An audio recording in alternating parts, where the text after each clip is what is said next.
Assalamualaikum warahmatullahi wabarakatuh. Perkenalkan saya Andi Haryanto, salah satu mahasiswa ITB Magelang Jakarta, jurusan Strata 1 Manajemen. Adapun tujuan saya membuat video ini untuk menjelaskan penerapan teologi surat Al-Ma'un dalam kehidupan sehari-hari. Surat Al-Ma'un adalah surat ke-107 dalam Al-Quran. Surat ini tergolong surat Makkiyah dan terdiri atas 7 ayat.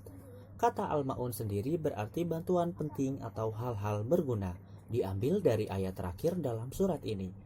Pokok isi surat menjelaskan ancaman terhadap mereka yang tergolong menodai agama, yakni mereka yang menindas anak yatim, tidak menolong orang yang meminta-minta, ria, atau ingin dipuji sesama manusia dalam sholatnya, serta enggan menolong dengan barang-barang yang berguna. Selanjutnya, saya akan membacakan surat Al-Ma'un.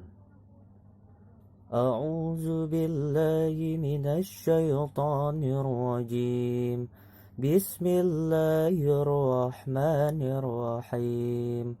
Ara'aita allazi yukazzibu biddin, fazalika allazi yad'ul yatim ولا يحض على طعام المسكين فويل للمصلين الذين هم عن صلاتهم ساهون الذين هم يراءون ويمنعون الماعون.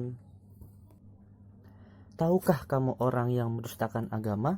Itulah orang yang menghardik anak yatim dan tidak menganjur memberi makan orang miskin. Maka celakalah bagi orang-orang yang sholat, yaitu orang-orang yang lalai dari sholatnya, orang-orang yang berbuat ria dan enggan menolong dengan barang yang berguna. Shadaqallahul azim. Nah teman-teman, melalui ayat di atas para ulama tafsir menjelaskan isi kandungannya. Yang pertama yaitu, melalui surat ini kita bisa tahu siapa saja orang-orang yang mendustakan agama, yaitu orang-orang yang menghardik anak yatim, tidak memberi makan pada orang miskin, orang-orang yang lalai terhadap sholatnya, dan orang yang suka berbuat ria atau pamer. Yang kedua, perilaku buruk tersebut dipastikan oleh Allah akan mendapatkan balasan kehinaan yang setimpal, di mana orang-orang tersebut akan celaka.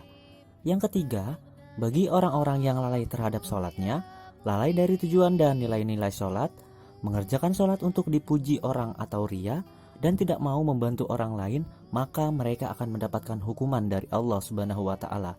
Yang keempat, Allah Subhanahu wa Ta'ala akan menerima sholat orang yang ikhlas hingga berdampak baik kepada kehidupannya, menjadi lebih bertakwa kepada Allah dan lebih menyayangi sesama manusia. Yang kelima, Allah juga menyukai orang-orang yang menyantuni anak yatim dan membantu orang-orang miskin, serta menolong sesama dengan apa yang mereka bisa.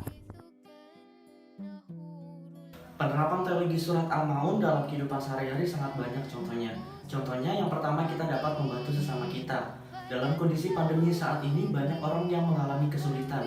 Kita dapat membantu mereka berupa keuangan ataupun bahan makanan. Nah, contoh-contoh seperti itu kita dapat lakukan, karena dengan begitu kita dapat membantu mereka. Selain itu, kita dapat memberikan pelatihan kewirausahaan kepada mereka, kepada orang-orang yang mengalami PHK ataupun pemutusan hubungan kerja dari perusahaan mereka. Jadi, mereka itu dapat memenuhi kebutuhannya sehari-hari dengan berdagang, dan mereka dapat menafkahi keluarganya. Terima kasih telah menonton video saya dari awal sampai akhir. Jika bermanfaat mohon dibagikan ke teman-teman Anda. Wabillahi taufiq wal hidayah. Wassalamualaikum warahmatullahi wabarakatuh.